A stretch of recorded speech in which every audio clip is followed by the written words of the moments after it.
இப்படி ஒருத்தரை பாக்குறதுக்கு நமக்கு வித்தியாசமா இருக்கு. அவர் தான் பெருசா பேசுறாங்க.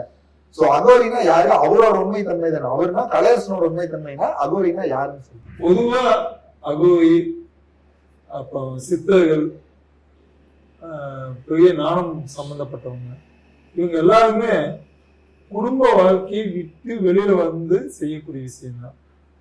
குடும்பத்தோட செய்யக்கூடிய ஆட்கள் கிடையாது. அவங்க வந்து புலவுகளா இருப்பாங்க. புலவு, பாட்டு எழுதுவாங்க, கடவுள் பத்தி இது பண்றவங்க, கோயிலுக்கு சேவை பண்றவங்க, இவங்க வந்து குடும்பத்தோட இருக்கக்கூடியவங்க.